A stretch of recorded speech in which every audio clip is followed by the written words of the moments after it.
Boa noite a todos. Meus queridos, eu quero convidá-los para abrirmos juntos a palavra de Deus aqui, mais uma vez, na carta do apóstolo Paulo aos Romanos, Romanos capítulo 8. Desta feita, eu vou ler do verso 28 ao 30. Carta do apóstolo Paulo aos Romanos, capítulo de número 8, do verso 28 ao verso de número 30.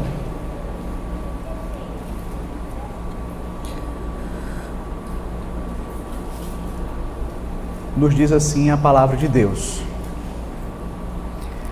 Sabemos que todas as coisas cooperam para o bem daqueles que amam a Deus, daqueles que são chamados segundo o seu propósito. Porquanto aos que de antemão conheceu, também os predestinou para serem conformes à imagem de seu Filho, a fim de que ele seja o primogênito entre muitos irmãos. E aos que predestinou, a esses também chamou. E aos que chamou, a esses também justificou. E aos que justificou, a esses também glorificou. Até aqui a leitura da palavra de Deus. Nós vamos orar ao Senhor. Ó Deus, graças te rendemos pela tua palavra. Obrigado por tudo aquilo que o Senhor já falou aos nossos corações até aqui, no teu culto. Rogamos que, por misericórdia e graça, o Senhor continue falando ao nosso coração neste momento em que vamos meditar na tua palavra. Que o teu Espírito, que inspirou o autor bíblico para escrever, possa também ser conosco, nos iluminando, nos tornando, ó Deus, as sagradas letras claras ao entendimento. Abençoe, Senhor, como já foi pedido aqui. Caso haja alguém que aqui esteja ou que esteja acompanhando pela transmissão, que ainda não te conhece, que possa ouvir a tua palavra, que teu Espírito possa agir nesse coração e trazer, ó Deus, a salvação em Cristo. Também te pedimos pela tua igreja, pelo teu povo que encontra-se neste momento desejoso de receber o alimento espiritual. Receber, ó Deus, a tua palavra, que é o genuíno leite, que de fato sustenta a nossa alma aqui neste mundo, neste deserto, nessa peregrinação que estamos rumo à cidade celestial. Ajuda-nos, ó Deus, a de fato retermos a tua palavra com alegria, com amor, com gratidão, e nos ensina, Senhor, nesta noite mais e mais a respeito do teu evangelho. É o que te pedimos em nome de Jesus. Amém. Meus queridos, nós estamos estudando a carta do apóstolo Paulo aos Romanos. No último domingo, nós tivemos a oportunidade de estudar aqui os versículos de número 26 e 27. Nós vimos que o apóstolo Paulo, ele afirmou que por causa da nossa fraqueza, Deus nos deu o Espírito Santo, que intercede por nós.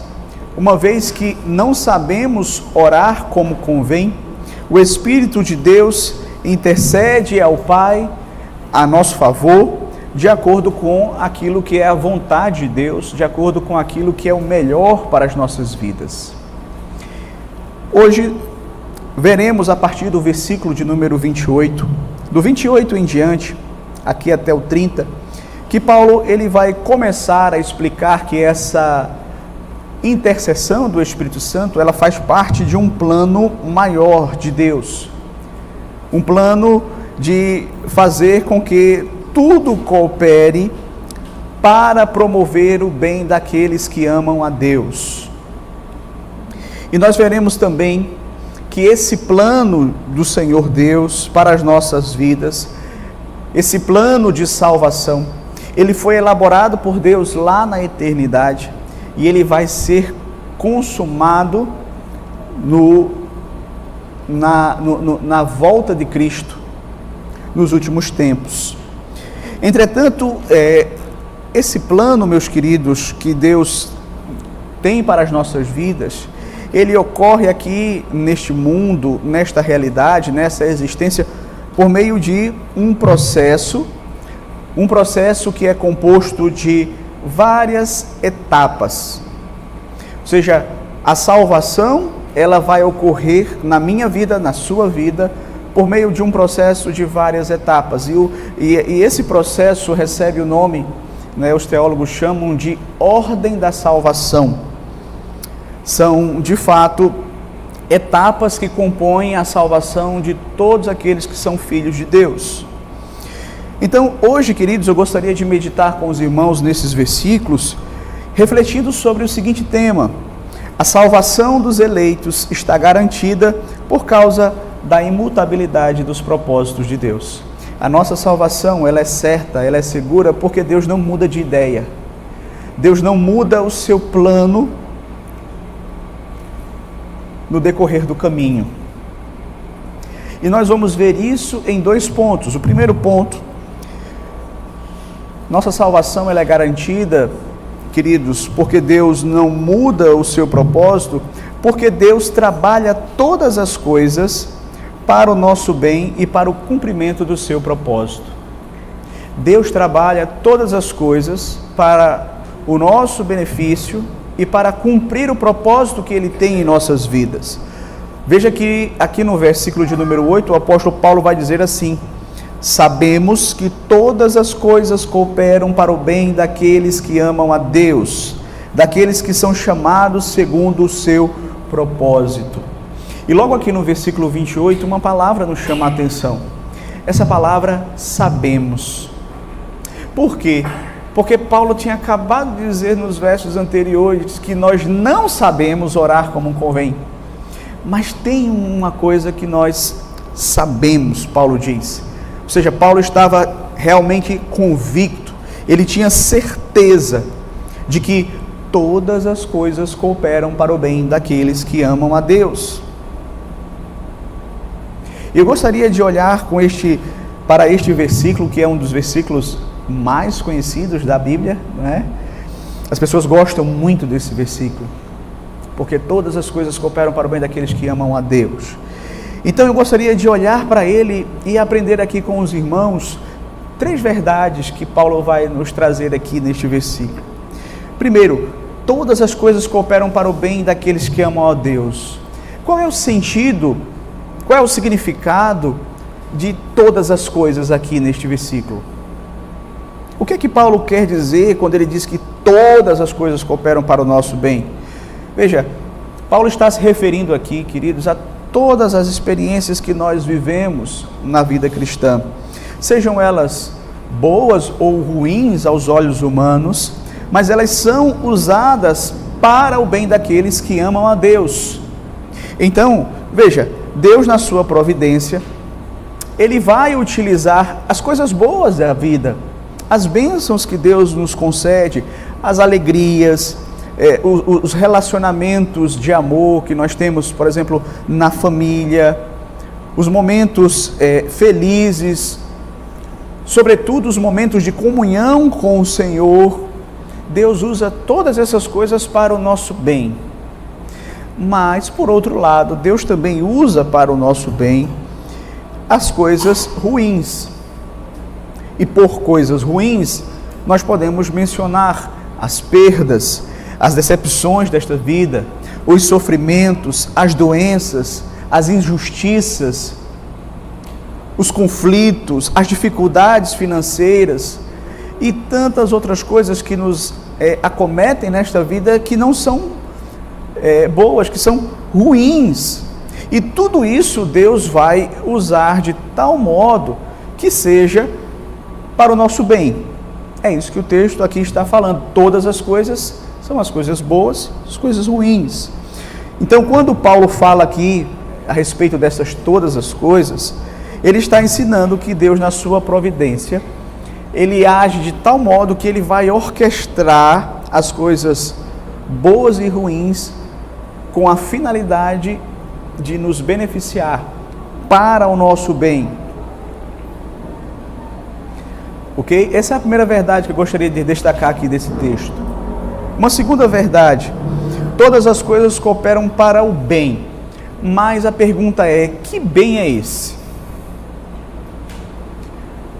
É importante nós fazermos essa pergunta. Será que o bem aqui é aquilo que tanto eu almejo, que eu considero como sendo o melhor para a minha vida? Será que o bem aqui é aquilo que o mundo entende por um final feliz e foram felizes para sempre? Será que é isso? Não. Até porque, meus queridos, se você observar, vários servos de Deus, de acordo com a perspectiva do mundo, não tiveram um final glorioso, vitorioso e feliz, porque foram martirizados. O bem a que Paulo se refere aqui, meus queridos, nesse versículo, é que nós somos, por meio dessas circunstâncias boas e ruins, moldados por Deus para parecermos mais com o Senhor Jesus Cristo. É isso que ele vai dizer no versículo 29. Veja só, porque aos que de antemão conheceu, também os predestinou para serem o quê?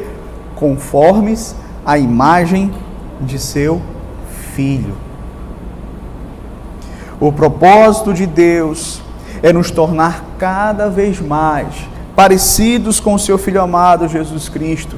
E, meus queridos, é importante deixar claro que, de fato, esse é o maior bem que Deus pode fazer a um ser humano, torná-lo mais parecido com o seu Filho amado, Jesus Cristo.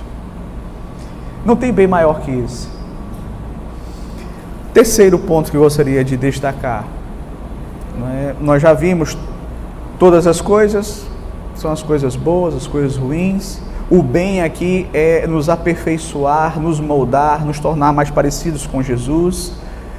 Mas uma terceira questão que eu acho que é importante nós ressaltarmos aqui. Todas as coisas cooperam para o bem de quem? De quem? Observe que Paulo não vai dizer que Deus, na sua providência, faz com que todas as coisas cooperem para o bem de todas as pessoas, mas para o bem apenas daqueles que amam a Deus. Veja que Paulo aqui ele é restritivo. Então, se uma pessoa ela não ama a Deus, ao invés de todas as coisas cooperarem para o bem dela, na verdade elas vão cooperar para a condenação dela. Ou seja, o ímpio, ele vai, durante essa vida, desfrutar das bênçãos de Deus. Porém, até as bênçãos que ele desfruta nesta vida, somados com os seus pecados, vão ser a base para a sua condenação. Porque não se arrependeu, porque não creu, porque mesmo tendo sido alvo da bondade de Deus, mas não quis saber de Deus, rejeitou, preferiu viver uma vida do pecado. Entretanto, queridos, por outro lado, todas as coisas cooperam para o bem daqueles que amam a Deus, certo? Então, nós temos visto aqui na carta aos Romanos que, por nascimento, nós não amamos a Deus. Como é então que um ser humano pode tornar-se alguém que ama a Deus? Apenas, meus queridos, se ele for chamado segundo o propósito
nos tornar cada vez mais parecidos com o Senhor Jesus Cristo, é um bem espiritual para que possamos crescer e amadurecer na fé em Cristo Jesus.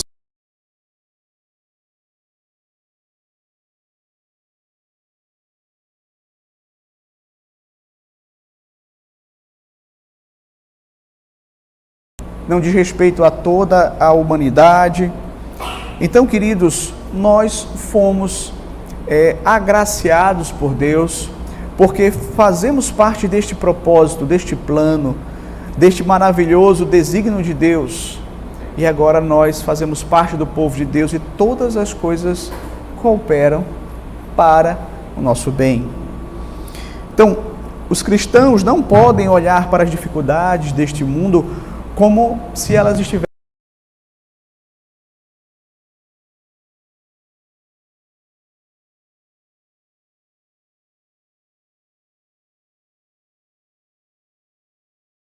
informado de situações que nos fazem entristecer, quando nos decepcionamos com pessoas, quando somos tratados injustamente.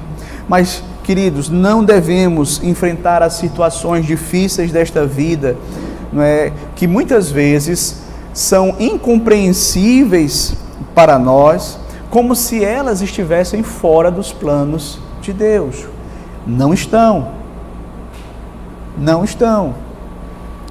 Veja, Deus na sua soberania, Ele vai controlar todas as circunstâncias desta vida, não é? De tal modo, meus queridos, que tudo concorra para o nosso bem.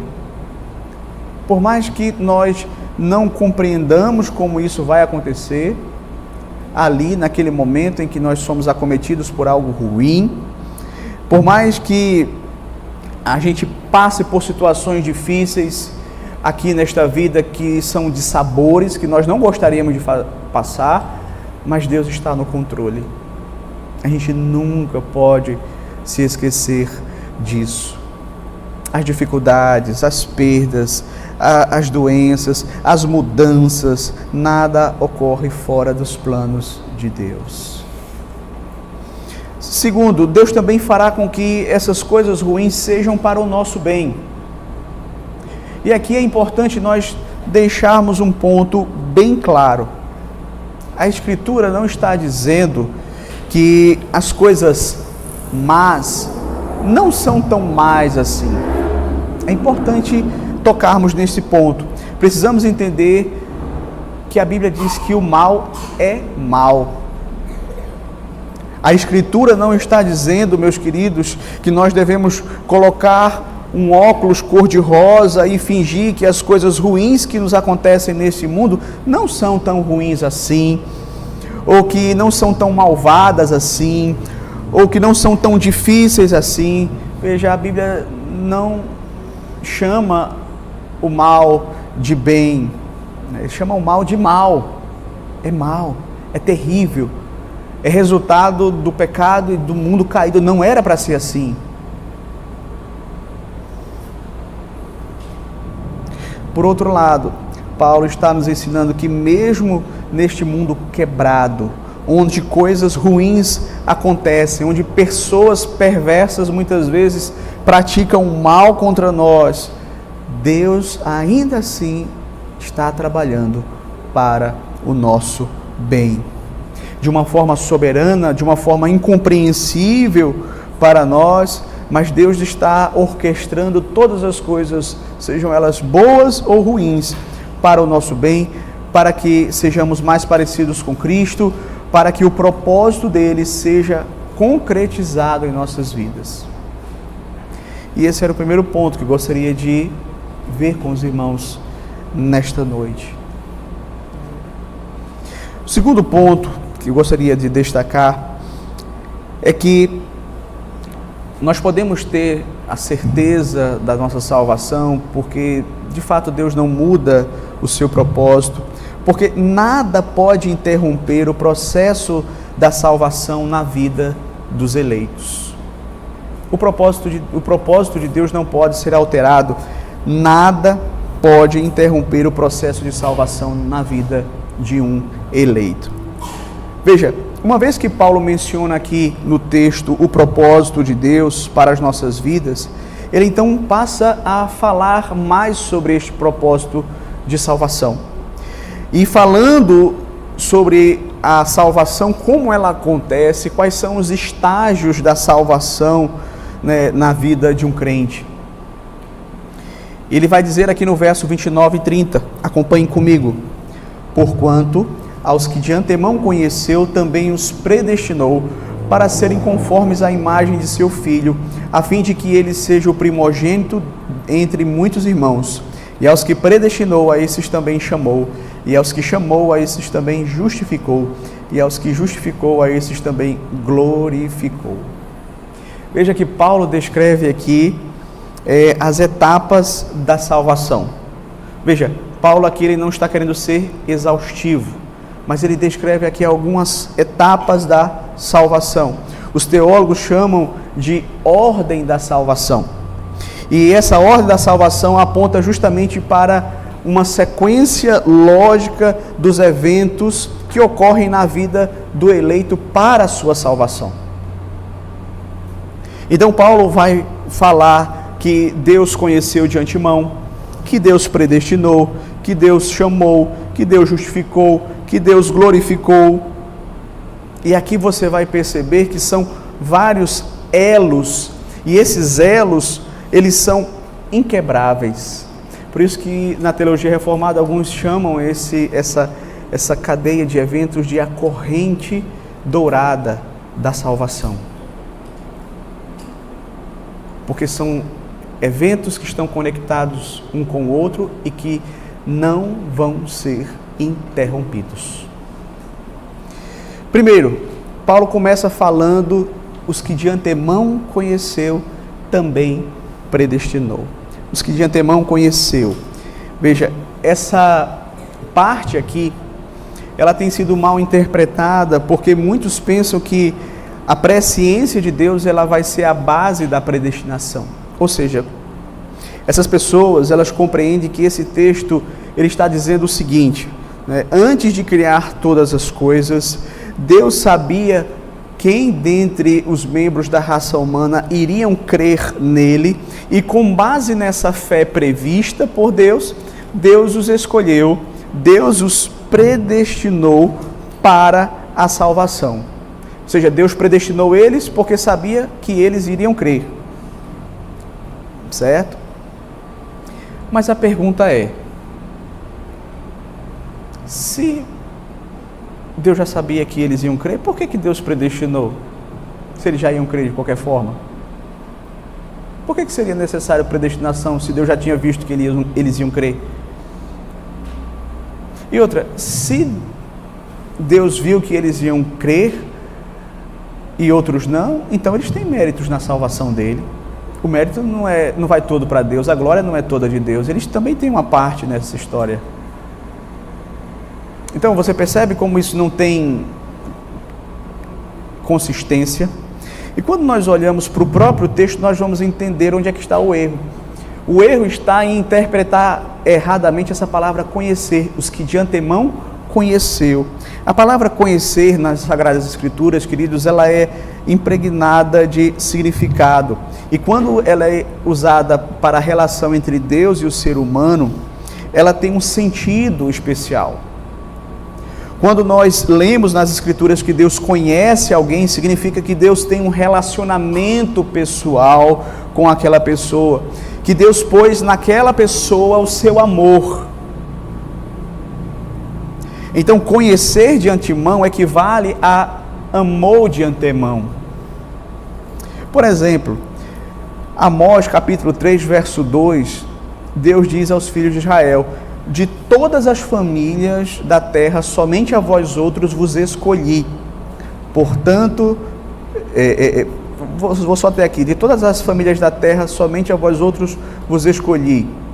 Portanto, vos punirei por todas as vossas iniquidades. Então, a palavra que Amós usa aqui no original não é escolhi, de todas as famílias da terra eu vos escolhi, é de todas as famílias da terra eu vos conheci. No original está conheci.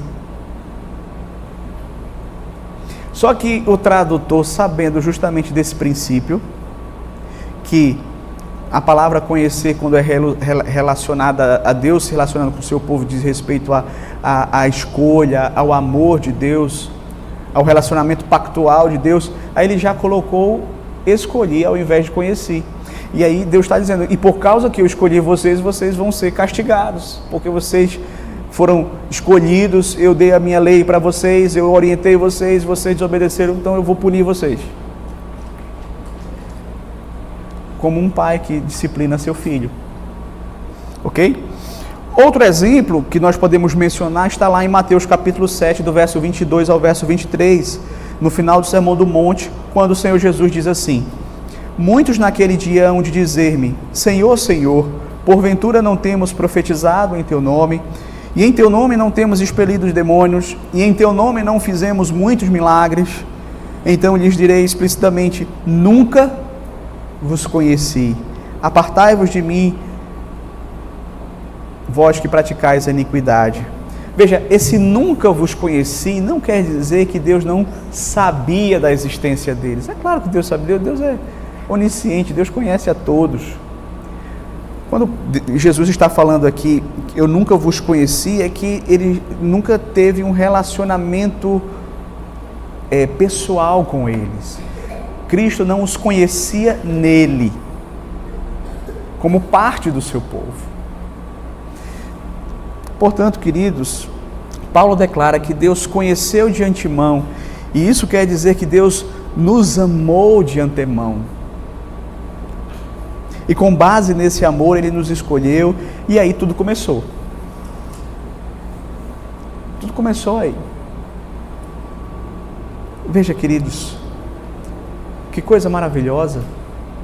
Deus, antes da fundação do mundo, nos conheceu, e mesmo sabendo que nós não teríamos condições de ter fé nele, até porque a fé é um dom de Deus, por nós mesmos não teríamos condições de ter fé nele, ele nos amou e nos presenteou com a salvação, com a fé salvadora. Certo? Então, essa é mais uma razão para nós crermos que, de fato, nós podemos ter segurança de salvação. Porque foi Deus quem nos amou primeiro. E Deus nos conhecia antes mesmo de termos praticado bem ou mal, mas Ele já sabia quem éramos. Sabia que éramos pecadores. E assim mesmo Ele nos escolheu, Ele nos amou, Ele resolveu se relacionar conosco. Claro que essa certeza, essa segurança, esse conhecimento não deve nos levar à negligência espiritual. Muito pelo contrário, a Bíblia vai falar que a fé, ela precisa ser evidenciada por obras. Se de fato eu fui presenteado com a fé, então eu vou também apresentar as obras. Isso são duas coisas que vêm junto, não é? Caminham junto. Veja, o segundo elo desta corrente dourada da salvação, que Paulo trata aqui, é a predestinação. Os que de antemão conheceu, porque aos que de antemão conheceu, também predestinou. Então, o que é predestinar? Predestinar é dar um destino antecipado a alguém. Então, se antes os que de antemão conheceu, ele também predestinou, significa que, na verdade, ele antecipadamente destinou alguns para a salvação, ou seja, lá na eternidade, antes que houvéssemos nascido, antes até mesmo de Deus ter criado o próprio mundo, ele predestinou esses a quem ele escolheu, esses a quem ele amou, para serem conformes à imagem do seu Filho Jesus Cristo, para que ele fosse o primogênito dentre muitos irmãos. E aqui, queridos, está a resposta para aquela questão que muitas vezes as pessoas levantam quando elas ouvem falar de predestinação, certo? Você às vezes fala sobre a predestinação porque é uma doutrina bíblica, está aqui na Bíblia. Não tem como você tirar ela daqui. Não tem como. Certo? Então, a pessoa vai dizer, mas se a pessoa pensar que ela é uma eleita, que ela é uma predestinada, então ela vai viver no pecado, ela vai fazer o que ela bem entende, ela vai viver praticando os pecados da carne, porque afinal de contas ela já sabe que ela está predestinada e que Deus vai salvá-la.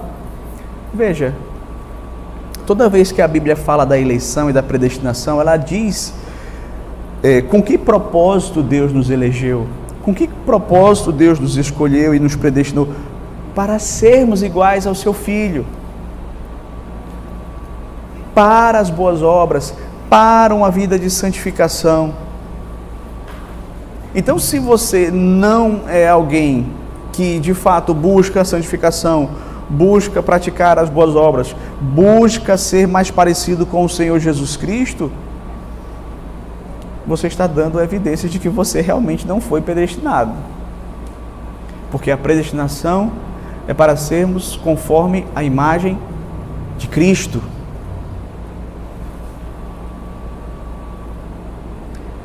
Veja, esse é o propósito da predestinação, é transformar todo cristão para ser semelhante ao Senhor Jesus.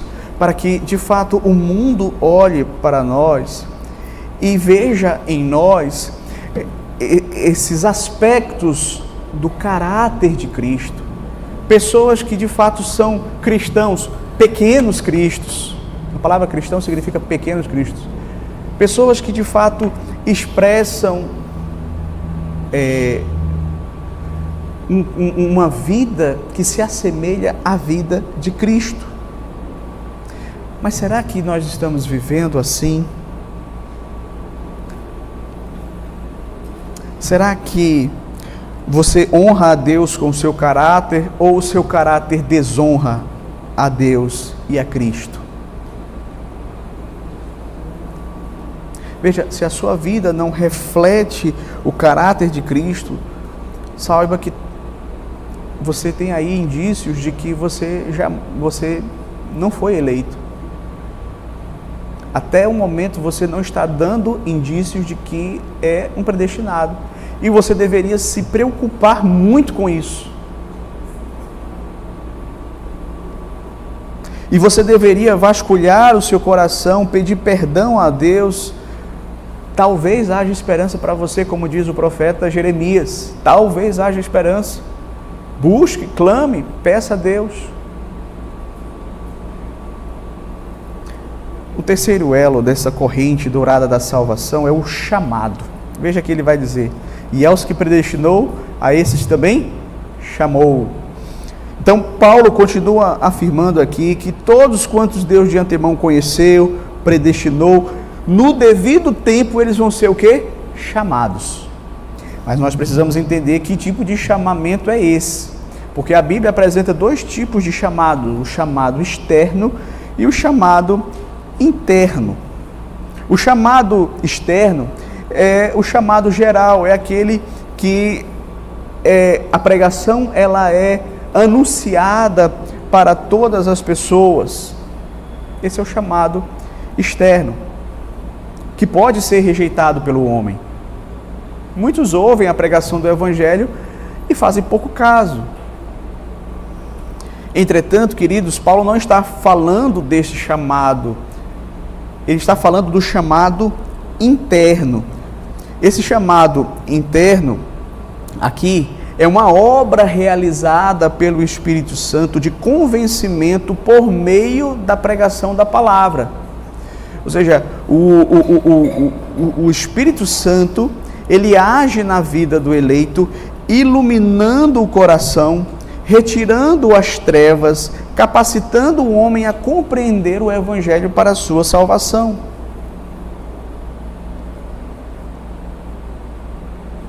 E esse chamado, ele é irresistível. Porque, meus queridos, nós, seres humanos caídos, precisamos desse chamado. Por que essa obra do Espírito Santo vai ser tão necessária para as nossas vidas? Porque nós, seres humanos caídos, não somos propensos a aceitar o chamado de Deus através do Evangelho. Veja, para falar a verdade, nós temos a mesma propensão de responder ao chamado do Evangelho como um rato tem de responder ao chamado de um gato. Essa é a nossa propensão natural para responder ao chamado do Evangelho. Somente quando o Espírito Santo, ele age em nosso coração, retirando as nossas indisposições, nos convencendo do pecado, da justiça e do juízo, iluminando o nosso coração, fazendo aquilo que ele fez com Lídia, abrindo o coração para compreender aquilo que Paulo pregava, aquilo que era pregado aos ouvidos. Aí sim, é um chamado irresistível. E veja, quando nós denominamos de chamado irresistível, isso não quer dizer que o ser humano não tenha capacidade de resistir por um tempo. Mas ele não vai resistir o tempo todo. Ele ouve, aquilo começa a trabalhar no coração dele, ele tenta fugir, ele tenta se esquivar, ele tenta se sair, mas a palavra puxa ele. O Espírito Santo age de uma forma tal que vai fazendo a obra no coração, e aí não tem para onde, ele vai atender o chamado. Esse é o chamado interno, irresistível, o qual Paulo está se referindo aqui, certo? No qual a graça de Deus vai triunfar sobre a nossa resistência e fazer com que o plano de Deus se realize na nossa vida. Você já viu relatos assim, não é? Eu acredito que sim, de pessoas que ouviram o Evangelho, mas fugiram. Teve um momento que não deu mais para fugir. Olha que a pessoa tentou, com muita avidez, mas não conseguiu. Teve uma hora que a palavra pegou e o Espírito Santo agiu e a pessoa, não tem como eu viver sem Cristo.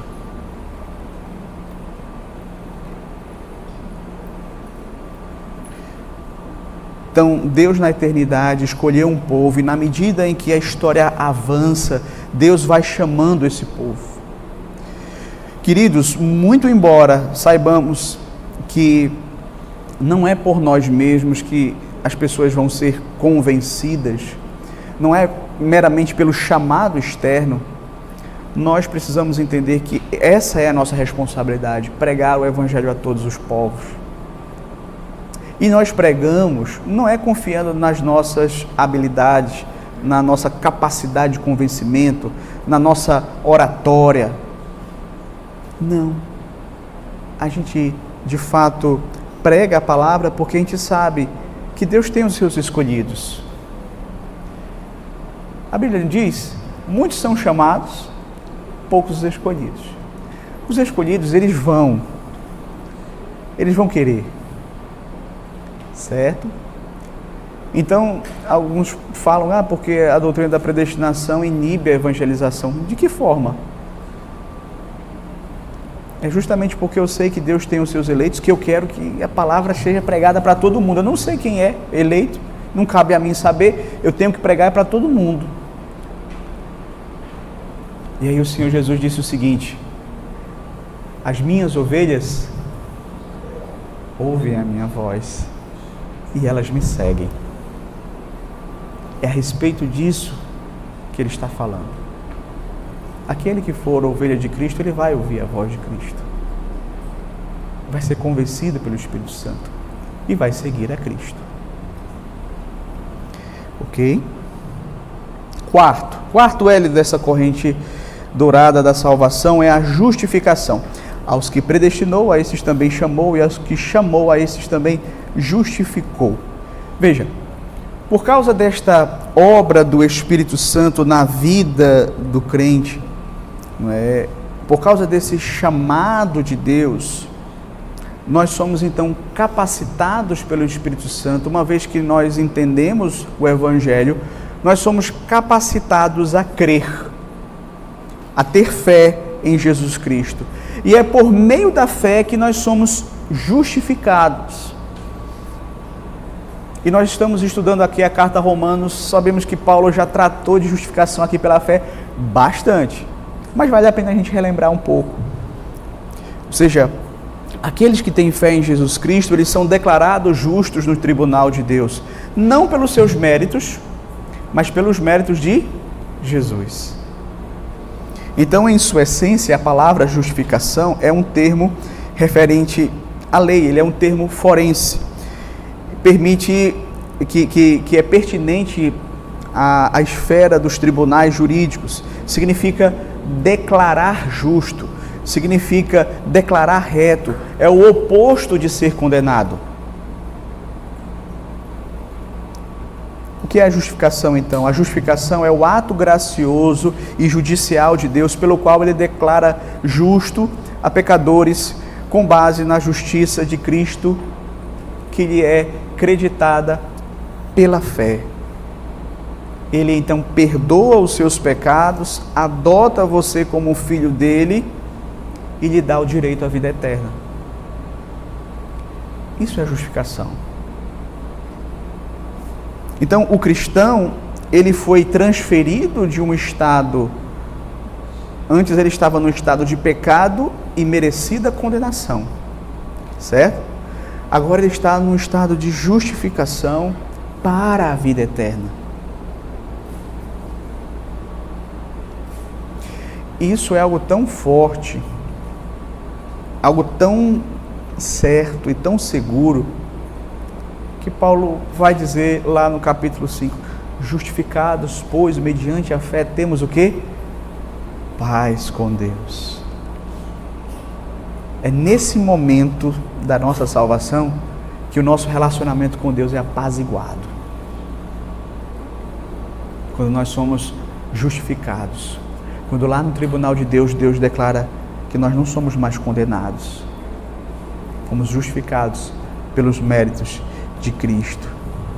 E aí nós vamos ter a oportunidade de estudar na próxima mensagem, Paulo aqui nos versos 33 e 34, nos trazendo essa segurança maravilhosa. Quem tentará acusação contra os eleitos de Deus? É Deus quem os justifica. Quem os condenará? É Cristo Jesus quem morreu, ou antes quem ressuscitou, o qual está à direita de Deus e também intercede por nós. Como é que o homem vai perder a salvação?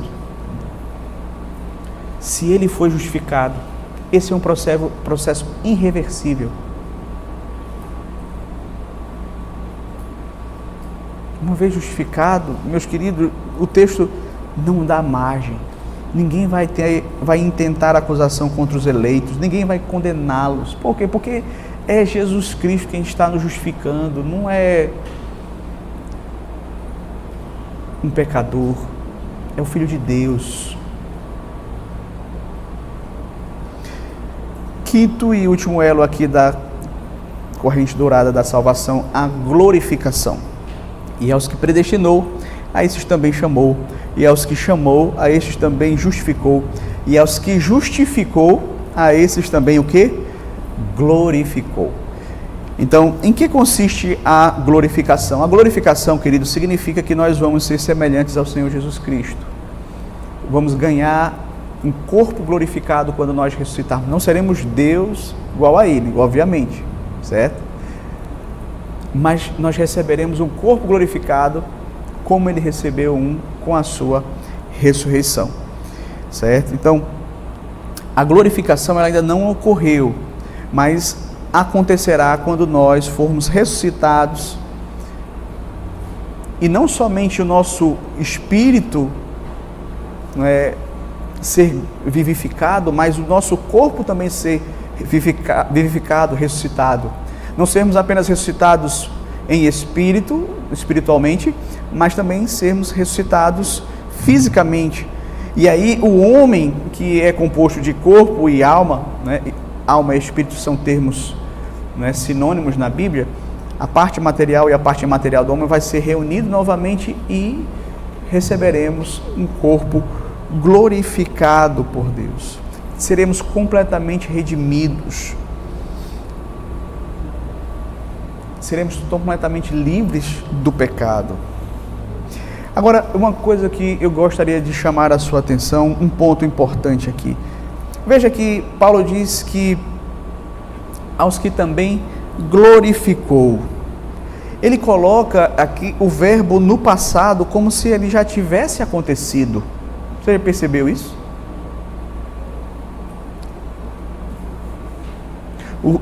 Veja que todos os verbos aqui estão no passado, né? Conheceu, predestinou, chamou, justificou e aí por fim glorificou. Isso quer dizer, queridos, que essa série de atos de Deus com respeito aos seus eleitos, eles são atos completos. Atos que já foram definidos.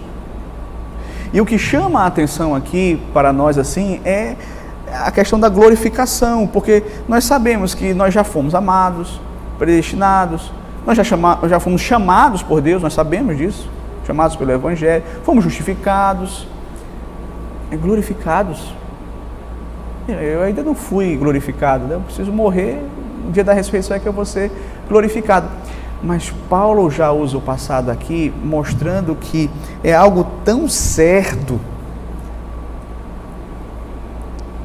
que Deus já coloca como algo que foi cumprido, concretizado, definido. Não tem como não ser, entendeu?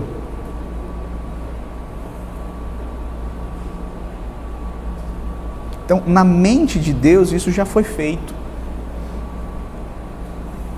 Então, portanto, a nossa glorificação é irrevogável, é absolutamente certa. Nada poderá fazer com que este plano não seja concretizado.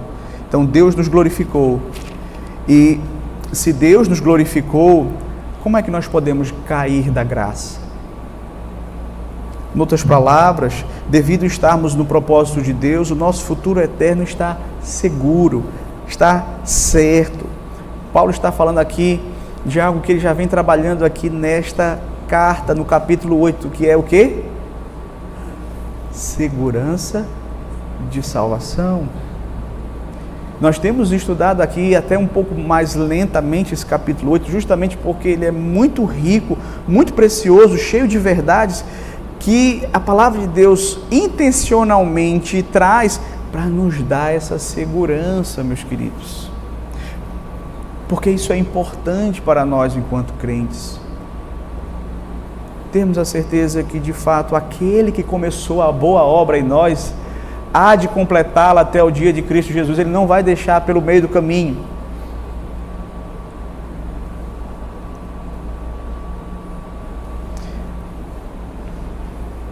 Então, se nós estamos certos de que fomos chamados, podemos estar certos de que também seremos glorificados. Se Deus nos chamou, significa que Ele também nos justificou, não é? Se Ele nos justificou, significa que Ele também nos glorificou. Porque eu não posso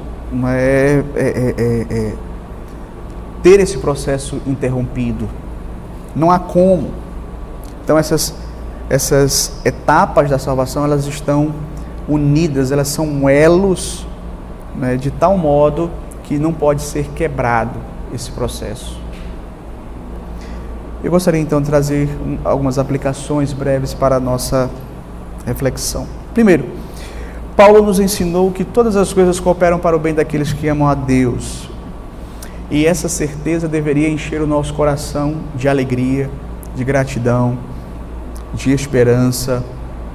Saber que quando eu passo aqui por situações adversas, situações difíceis, situações que não me agradam, situações que me deixam profundamente tristes, que Deus está no controle disso que está acontecendo, e isso vai ser usado por Deus de uma forma que eu não compreendo, mas vai para o meu bem, para o meu crescimento espiritual, para o meu crescimento de santidade, para amadurecimento na fé, para ser mais parecido com o Senhor Jesus Cristo. Isso, queridos, é algo que eu e você precisamos ter no nosso coração, porque, de fato, quando nós temos essa convicção no nosso coração, nós enfrentamos as adversidades desta vida com uma outra disposição. É ou não é?